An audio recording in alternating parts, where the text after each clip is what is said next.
You ever wake up and realize 6 feet of your life just disappeared overnight? The metallic grind hit me before the sunlight did, a sharp, hollow sound that didn't belong in the quiet of a Texas morning. And by the time I stepped out onto my porch, boots still unlaced and coffee going cold in my hand, I could smell it. Fresh dirt, splintered wood, that raw, exposed earth scent that only shows up when something's been moved that shouldn't be moved. And that's when I saw it, my fence line. The one I set myself post by post 3 summers ago, the one my dad and I measured. Twice with a rusted tape measure older than me. It wasn't where it was supposed to be. It had been pushed in, clean and deliberate. A straight line carved 6 feet into my property, like someone had taken a ruler to my life and decided to redraw it without asking. And on the other side of that line, where my land used to breathe, there it was, brand new gravel packed tight. A widened entrance leading straight into Willow Creek Estates like it had always belonged there, like my land had just been absorbed. And the hum of a diesel engine idling low confirmed what my gut already knew. This wasn't an accident. This was a project, organized, approved, executed. I walked closer, gravel crunching under my boots in a way that didn't sound like mine anymore. And one of the workers glanced up, didn't even flinch, just nodded toward a clipboard like that explained everything. HOA orders, he said, casual, like he was talking about mowing a lawn, not moving a man's boundary. And that's when I saw her, standing just beyond the new line. Perfectly pressed blouse, sunglasses catching the morning glare. Linda Carver, HOA president, the kind of woman who smiled like she was doing you a favor while rewriting the rules behind your back. She didn't step forward, didn't need to, just tilted her head slightly and said, "Your fence was in the wrong place, Ethan," like she'd been waiting to say it. Like this whole thing had been settled in her mind long before I ever stepped outside. And I could feel it then, that slow, steady pressure building behind my ribs. Not anger, not yet, something colder, something sharper, because fences don't just move themselves, survey lines don't shift overnight, and land doesn't forget where it belongs. My name's Ethan Walker, and this property isn't just dirt and grass. It's 40 years of my family's sweat pressed into every inch of it. It's the oak tree my dad planted when I was 10, still leaning just slightly to the west. It's the gravel driveway I poured myself because I didn't trust anyone else to do it right. And that fence, that line they just erased. I remember every hole I dug, every post I leveled, every inch measured, against county records that don't lie. So when Linda stood there acting like 6 feet didn't matter, like it was just a minor adjustment for the community, I knew this wasn't about a fence. This was about control, about how far they could push before someone pushed back. And the thing about people like Linda is they don't expect resistance, not real resistance. They expect complaints, maybe a phone call, maybe a lawyer who sends a letter and waits. But as I stood there staring at that clean, new line carved into my land, I noticed something she didn't think I would. Something small, easy to miss if you weren't looking for it. The new entrance didn't line up with the old county utility marker, that rusted metal post sitting just off to the side, half buried. Something my dad used to point at whenever we checked the boundary. That right there, he'd say, tapping it with his boot. That doesn't move. And right then, with the smell of fresh gravel still hanging in the air and Linda already turning like this was over, I realized something she clearly hadn't.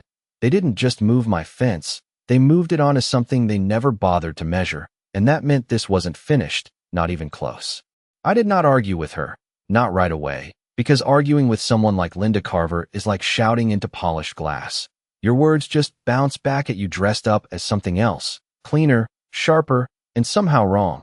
So I stood there instead, letting the morning settle around me, listening to the steady hum of their equipment as it powered down. The smell of diesel mixing with that fresh gravel like it had always been part of this place. And I watched as her crew packed up like they had just completed a routine job. Not erased 6 feet of my life with a straight edge and a signature. And when the last truck rolled off, the silence hit different, heavier, like the land itself was waiting to see what I was going to do next.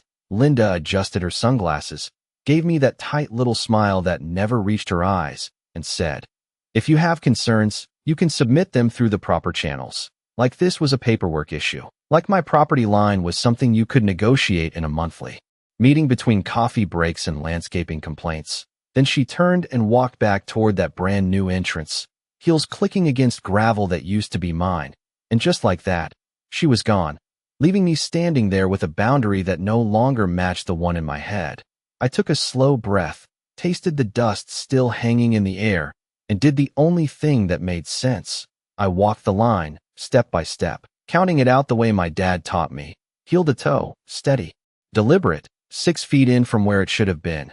Every step felt wrong, like walking through a room where the walls had shifted overnight. And when I reached that old utility marker, the one half buried and leaning just a little, I crouched down and brushed the dirt away with my hand. The metal was cold, solid, unchanged, just like he said it would be.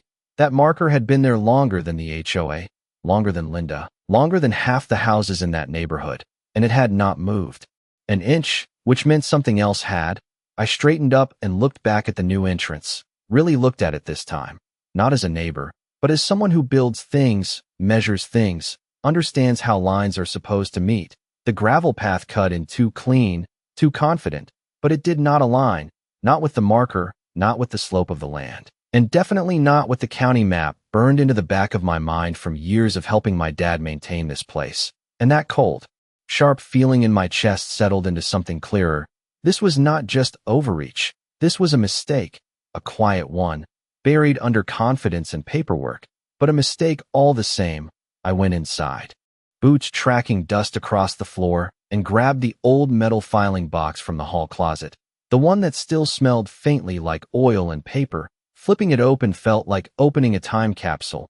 Deeds, permits, hand-drawn notes in my dad's handwriting, all stacked and worn but still there, still real.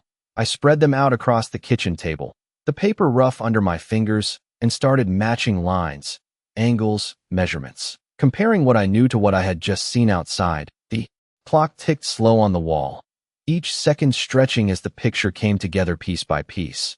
And there it was, clear as daylight once you knew where to look. The original boundary line, the easement, the fixed points that never change, and right next to it, the space where that new entrance now sat, not beside my land, not adjacent to it, but inside it, just enough to matter, just enough to turn what they thought was a clean expansion into something else entirely.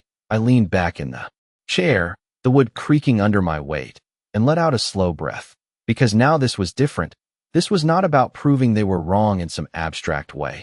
This was about something solid, something documented, something that did not care how confident Linda sounded or how many people she had on her side.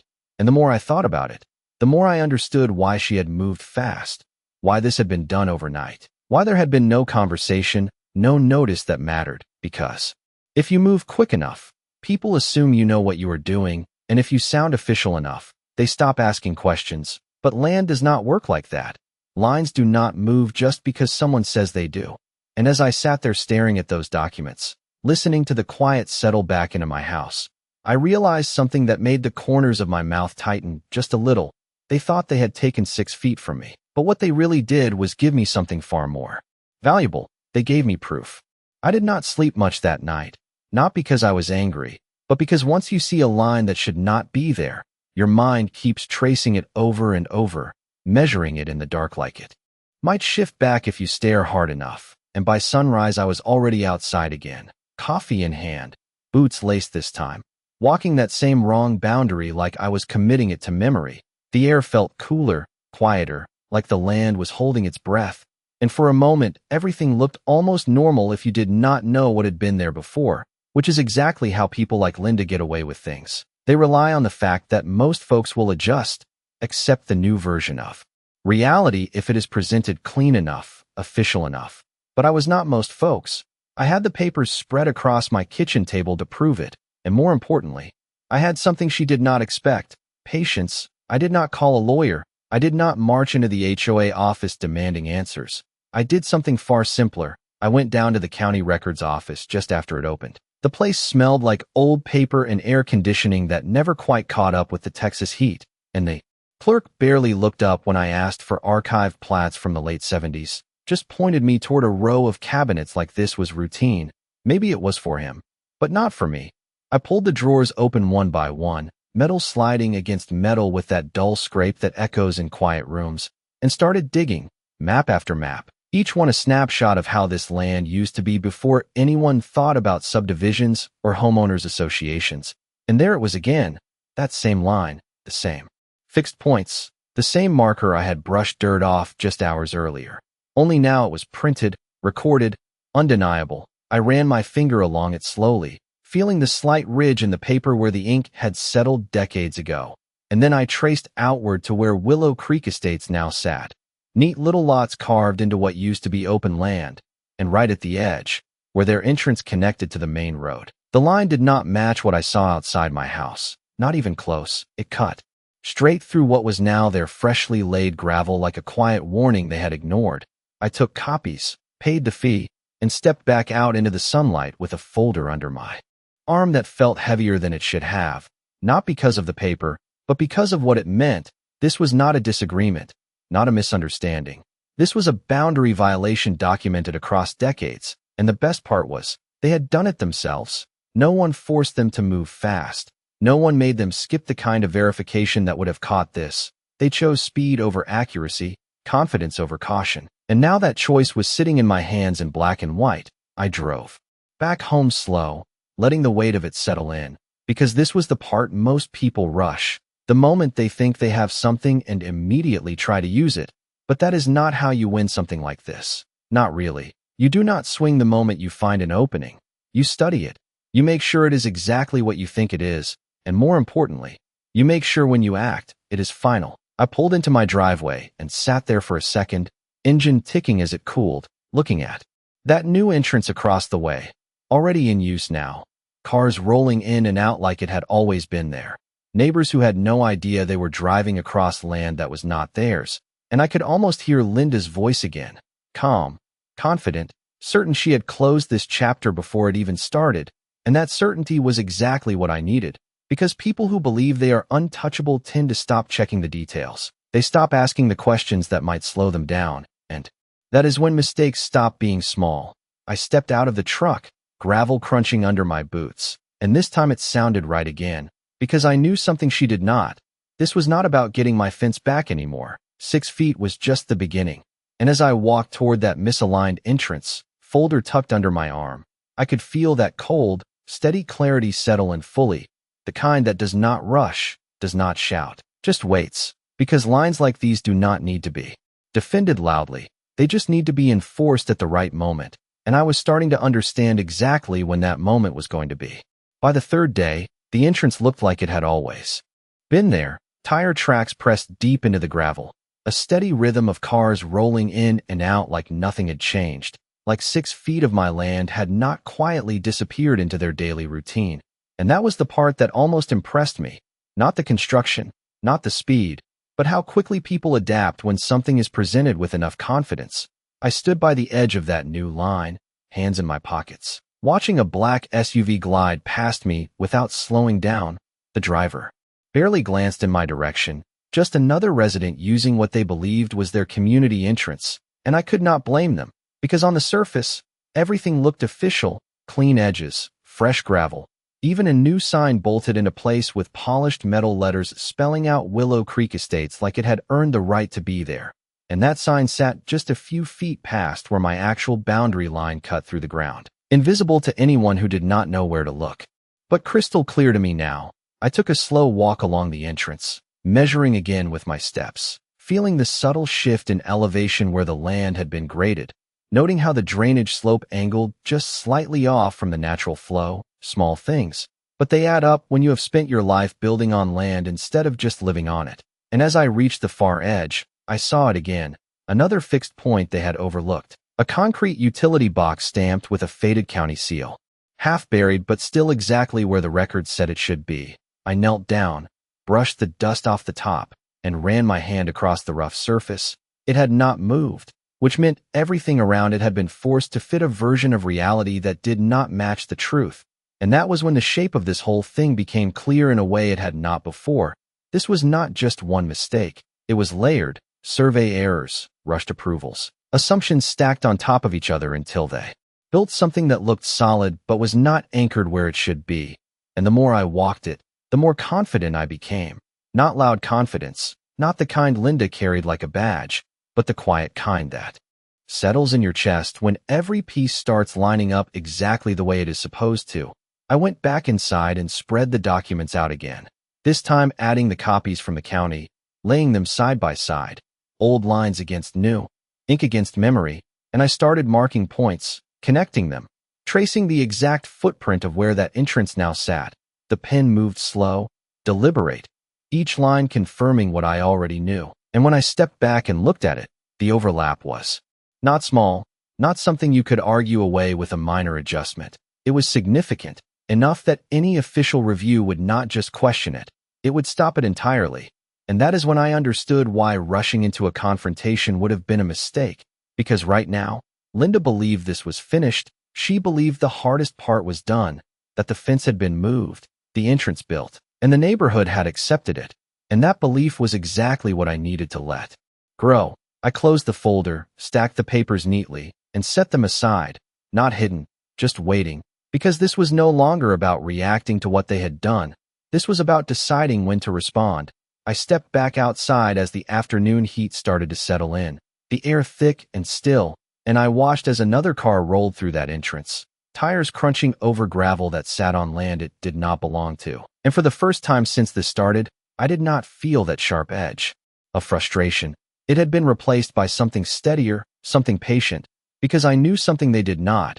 Every car that passed through there, every day that entrance stayed in place, it was not strengthening their position. It was deepening the record of where they should not be. And records matter, not opinions, not volume, not how official someone sounds when they say something is correct, just records, lines. And the fact that some things do not move no matter how confidently someone tries to shift them. And as I stood there, the sound of gravel under tires echoing softly in the background, I made a quiet decision that felt heavier than anything I had said out loud so far. I was not going to argue about the 6 feet they took. I was going to use it, because they did not just move a fence, they exposed exactly where they crossed a line they never should have touched. I let a full week pass before I did anything that looked like action, not because I was hesitating, but because timing matters more than movement in situations like this. And every morning I stepped outside, same routine, same slow walk along that wrong line, watching how the neighborhood settled into its new normal, kids riding bikes through that entrance, delivery trucks rolling in without a second thought, even the landscaping crew trimming along the edges like it had always been theirs. And each time I saw it, that same quiet confirmation settled deeper. They were not questioning it anymore, which meant when it changed, it would hit harder. I kept my distance from Linda, did not give her the confrontation she was probably expecting, did not show up at any HOA meetings or send any formal complaints. Instead, I spent my time where it actually mattered, back at the county office. Then at the permitting department, places where opinions do not carry weight, only documentation does. The waiting area smelled like printer ink and old coffee, fluorescent lights humming overhead, and I sat there with my folder on my lap, flipping through the same pages I had already memorized, not because I needed to, but because repetition sharpens clarity, and clarity is what wins. When my number was called, I stepped up to the counter and laid everything out, not rushed, not emotional, just clean, precise. I pointed to the original boundary, then to the current placement of the entrance, then to the easement that had never been modified. The clerk leaned in, brow tightening just slightly as the pieces started to connect. And that was the first external confirmation I needed, not a reaction, just that small shift in posture that says something does not add up. "You have a recent survey to match this?" he asked, and I nodded, because of course I did. I had already scheduled one 2 days earlier. A licensed surveyor who walked the land with the same careful steps my dad used to take. Measuring, marking, confirming what I already knew but needed officially documented. I handed over the preliminary report, crisp, stamped, recent, and the silence that followed was different, heavier, the kind that forms when something moves from possibility to fact. The clerk tapped a few keys, pulled up maps on his screen, cross-referenced what I gave him with what was on record, and then he leaned back just slightly, exhaled through his nose, and said, "If this is accurate, that entrance is not where it is supposed to be. No drama, no raised voice, just a statement." And that was enough. I did not argue, did not push. I simply asked the next question, the one I had been building toward all week. What would it take to correct it? He looked at the documents again, then back at me, and the answer came out just as calm. You would need to file for a boundary enforcement and request a permitted modification to remove any structures within your property line. Simple words, but they carried weight because they meant this was not a fight. This was a process, one that did not care about HOA authority or neighborhood opinions. Just lines and compliance. I filled out the paperwork right there, pen moving steady, across forms that felt heavier than they looked. Each signature another step away from reaction and closer to resolution. When I stepped back outside, the heat hit me hard, sun high now, air thick, but it felt different, clearer, like everything had shifted just slightly into place. I drove home with the permit request filed, survey in motion, and a timeline that did not depend on Linda or her board or anyone else's approval. And when I pulled into my driveway, I sat there for a moment, engine idling, looking at that entrance again, cars still passing through, unaware, unchanged. And for the first time since this started, I could see the end of it, not in a loud, dramatic way, but in the quiet certainty that comes when every piece is aligned and all that is left is execution. I stepped out, closed the door, and walked toward that line one more time, gravel crunching under my boots. And I let my eyes follow the exact path I had traced on paper so many times now, from the marker to the edge of the entrance, to the sign, to the curve where it met the main road. And I nodded to myself, slow and certain, because now it was no longer about whether I could prove it. That part was done. Now it was about when the correction would happen, and how visible it would be when it did. Because the thing about fixing something built in the wrong place is that you do not hide the correction. You make it as precise and as undeniable as the mistake itself. And as I turned back toward my house, I could almost hear the shift coming. Not loud, not sudden, just inevitable. Like a line being redrawn exactly where it was always supposed to be. The surveyor showed up just after sunrise 2 days later. White pickup truck, company logo faded on the door, the kind of guy who does not waste words because the measurements speak for him. He stepped out with a tripod over his shoulder and a case of equipment that looked like it had seen more land than most people ever will. And without much introduction, he got to work, metal legs clicking into place. Laser level humming softly as it calibrated against a sky that was just starting to burn. Off the morning haze, I stood back, arms crossed, letting him do what I had already done in my head a dozen times. But this time it mattered because it was not just mine anymore.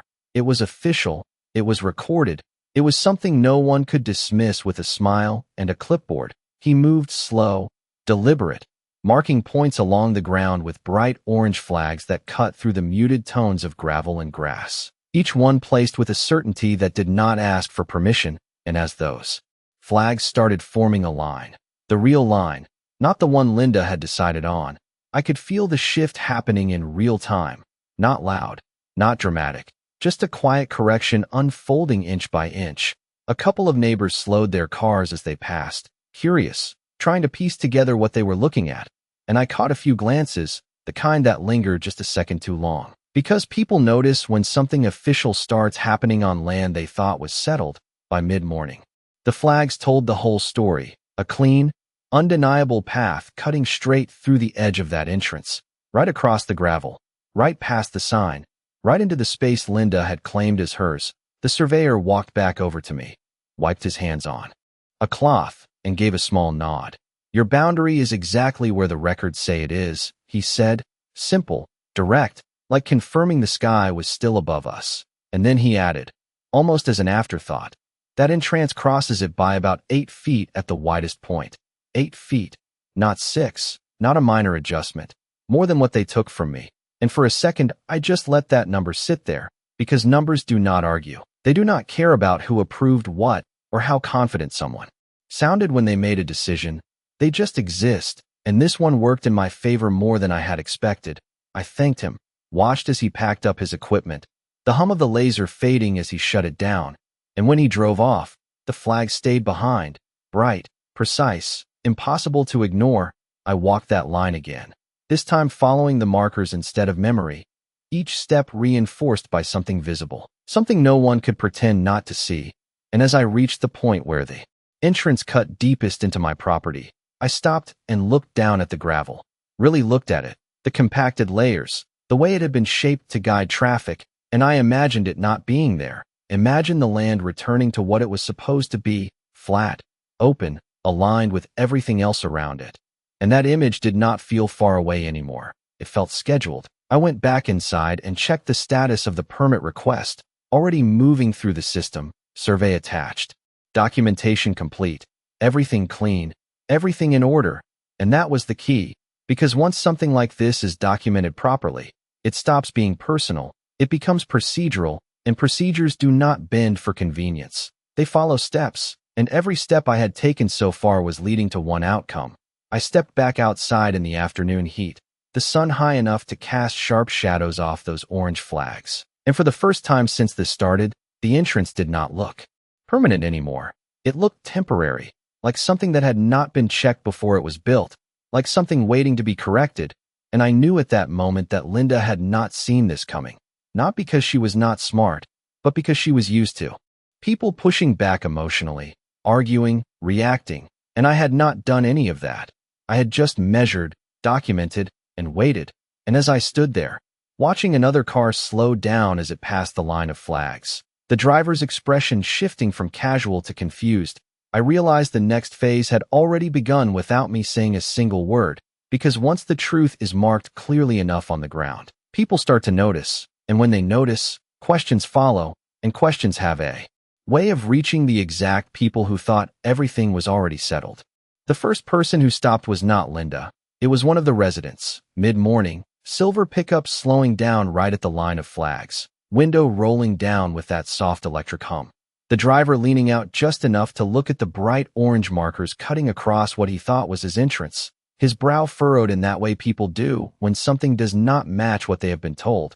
"Hey, what is all this?" he asked, voice cautious, not confrontational, just confused, and I kept my answer simple, calm, the same way I had handled everything else up to this point. "Survey markers," I said, nodding toward the line. County confirmed the boundary. And that was all it took. No speech, no explanation, just enough information to plant a question in his mind. He looked at the flags again, then back at the entrance, then gave a slow nod like he was filing it away for later, and drove on. Tires crunching a little softer this time, like even the gravel sounded different. Once you knew it might not belong where it was, and that moment repeated itself throughout the day. Car after car slowing just slightly, drivers glancing at the markers, some whispering to passengers, some pulling out phones, probably taking pictures, because uncertainty spreads faster than anything in a neighborhood like this, especially when it is visible. And those flags were very visible by late afternoon. The quiet routine that had settled over the past week started to shift, subtle at first, but noticeable if you were paying attention. Fewer cars cutting the entrance at speed, more hesitation, more looks, more questions floating around without clear answers, and I did not need to say a word to encourage it. The land was speaking for itself now, and people were finally listening. I was back by the boundary when I heard the familiar sound of tires approaching slower than usual, not rolling through, but stopping, and when I turned, there she was, Linda Carver, white SUV idling just short of the flags, engine humming low like it was holding its breath. She stepped out, sunglasses already in place, posture straight, controlled. But there was something different in the way she moved this time. Less certainty, more calculation, her eyes traced the line of markers from one end to the other, taking in what had changed without asking permission. And when she finally looked at me, the smile she gave was thinner, tighter, like it had been forced into place.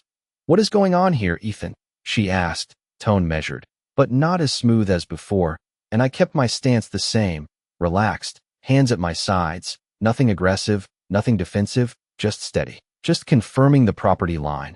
I said, letting the words sit there between us. Simple, factual, impossible to twist into something else. She glanced back at the flags, then at the entrance, then back at me, and I could see it. The moment the pieces started connecting in her mind, not all at once, but enough to shift the ground under her confidence. "We already had this surveyed," she said, a little sharper now, like she was trying to reassert control over something that had slipped, and I nodded once. Not arguing, not challenging, just acknowledging. "Then this will match," I replied, and that was the part she did not have an answer for, because if she pushed, she would have to prove it. and proving it meant stepping into the same process I had already completed, the same documentation, the same records, the same fixed points that do not move no matter who signs off on a rushed decision. She crossed her arms, looked at the flags again, and for a second, just a second, the neighborhood president was not the one in control of the situation anymore. The land was. And she knew it. She did not say anything else, just gave a small nod like she was ending a conversation that had not gone the way she expected, turned, and got back into her SUV, the door closing with a solid thud that echoed just a little louder in the quiet air. And as she drove off, slower than usual, I watched her go without moving. Because this was the shift I had been waiting for, not loud, not dramatic, just a change in direction, the moment where certainty turns into doubt, and doubt forces action. And as the sun started to dip lower, casting long shadows across those bright orange markers, I knew the next move was not going to come from me. It was going to come from her. Because people like Linda do not ignore something that challenges their authority. They respond. They push back. They try to regain control. And that is exactly what I needed her to do. Because the moment she stepped into that process, she would be stepping onto ground that did not belong to her. Not anymore. Not on paper. Not in the eyes of anyone who mattered. And as I stood there, the air cooling slightly, the neighborhood quieter than it had been all week, I could feel it settling into place. Everything I had done so far had not forced a confrontation. It had created one. And now it was just a matter of letting it unfold exactly the way it was supposed to. The notice showed up 2 days later, folded clean and taped to the post right at the edge of the entrance. The paper stiff in the morning air like it had something important to say without raising its voice. And I saw it before I even stepped fully outside. That bright official header catching the light just enough to stand out against the gravel and dust. I walked over slow, boots pressing into the ground that now felt more like mine again with every step, and peeled it off the wood, the adhesive giving way with a soft crackle. And as I unfolded it, the language was exactly what I expected, formal, precise, no emotion, just facts laid out in a way that does not invite argument. Boundary verification complete. Encroachment identified. Corrective action required. It did not mention Linda, did not mention the HOA, because it did not need to. It simply described the reality that had been documented and confirmed.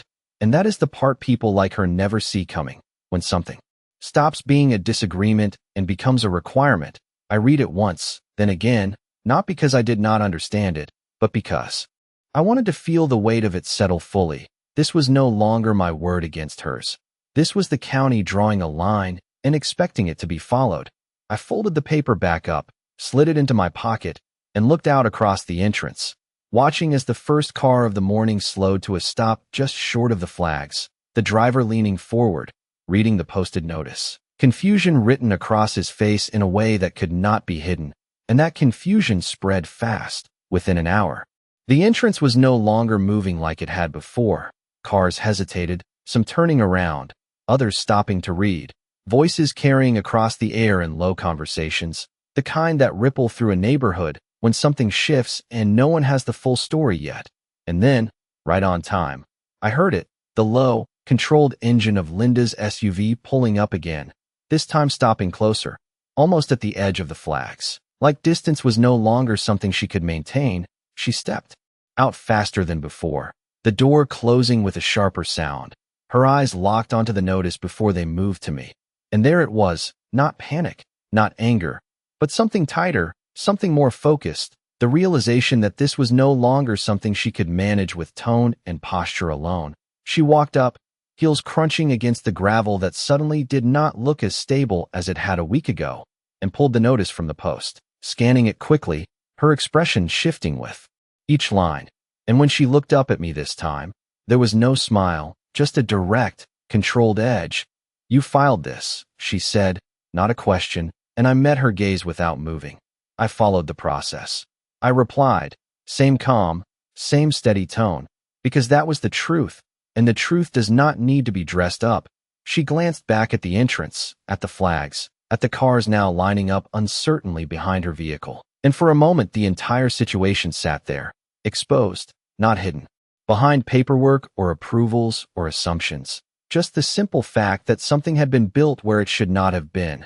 "This will disrupt the entire neighborhood," she said, voice lower now, more controlled, like she was trying to shift the focus from what was correct to what was inconvenient. And that is where most people give ground, where they start thinking about impact instead of accuracy. But I had already moved past that. The boundary was always there, I said, nodding toward the line of flags. This just makes it visible. And that was the part she could not argue, because visibility does not create a problem. It reveals one. She exhaled slowly, looked down at the notice again, then back at me, and I could see it, the calculation, the shift from control to damage management. Because now this was not about asserting authority, it was about minimizing the fallout of something that had already crossed a line. Literally, she did not respond right away, just folded the paper carefully, almost too carefully, like handling it with precision might somehow change what it said. And then she stepped back, eyes scanning the entrance again, the cars, the flags, the people watching from a distance. And when she finally spoke, her voice was quieter, but heavier. "We will have to review this," she said, and I gave a small nod, because that was exactly what I had set in motion, not a fight, not an argument, but a review, one grounded in records, measurements, and processes that do not bend under pressure. And as she turned back toward her SUV, the engine starting again with that same controlled hum, I stood there and watched the entrance that had once looked permanent now sit under a different kind of weight. Not physical, but procedural, the kind that slowly, inevitably reshapes whatever it touches. And for the first time, the flow of traffic through that space did not feel like ownership. It felt temporary, like something waiting for correction, because once the right line is drawn clearly enough, everything built in the wrong place eventually has to move.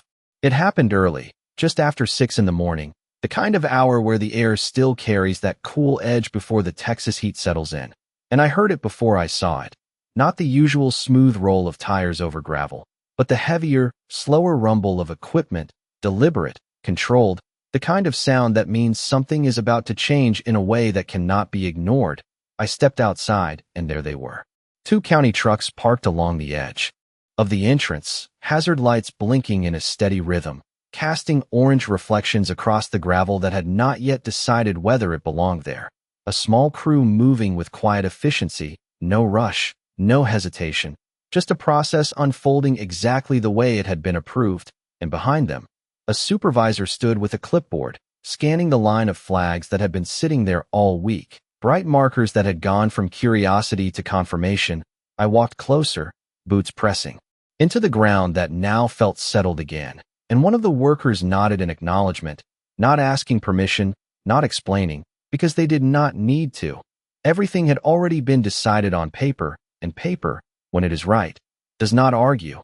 It directs. The first machine eased forward, metal blade low, not tearing, not forcing, just lifting, separating the top layer of gravel where it crossed that invisible but very real boundary. And as it moved, the shape of the entrance began to change, subtle at first, then undeniable. The clean curve Linda had installed started to break apart, not violently, just precisely, like someone erasing a line that should never have been drawn. A few residents had already gathered at a distance, standing quietly, watching. Their morning routines paused as the reality of the situation unfolded in front of them. And there was no shouting, no confrontation, just that low hum of machinery and the quiet understanding that something official was happening, something final. I caught a glimpse of Linda's SUV pulling up at the far end, stopping just short of the work zone. She stepped out slower this time. No sharp movements, no quick steps, just a measured walk toward the edge, her eyes tracking the progress as the entrance was carefully redefined.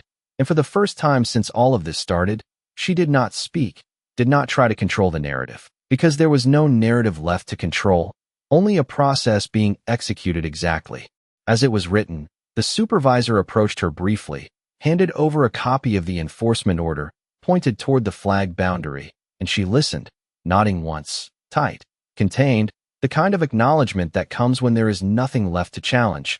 I stayed where I was, not stepping forward, not inserting myself into the moment, because this was never about standing in front of her and proving a point. It was about letting the right line take its place. And as the machines continued their work, the entrance shifted, pulled back, realigned with the boundary that had always existed whether anyone chose to respect it or not. The sign that had once stood confidently on my side of that line was unbolted and moved back, its polished letters now sitting where they should have been from the start, and the flow of the road changed with it. Narrower, more accurate, less imposing. The way it was always meant to be, by the time the sun climbed higher, casting hard light across the corrected ground. The difference was clear even to someone who had never seen it before. The entrance no longer cut into my land. It stopped exactly where it was supposed to, clean, precise, final. The crew packed up just as quietly as they had arrived, equipment loading back onto trucks, engines fading as they pulled away, leaving behind a line that matched the one in every record that mattered. I stood there for a moment after they left, looking at the space where everything had shifted back into place, the air still carrying that faint scent of moved gravel and dust, and I took a slow breath, letting it settle, because this was not loud. It was not dramatic. It was not a victory anyone would celebrate with raised voices or pointed words. It was something else entirely, something steadier, something that does not need attention to be real.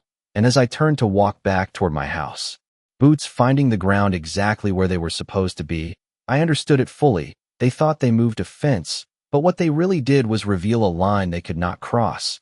And in the end, I did not have to take anything back. I just had to let the truth stand long enough for everything else to move around it.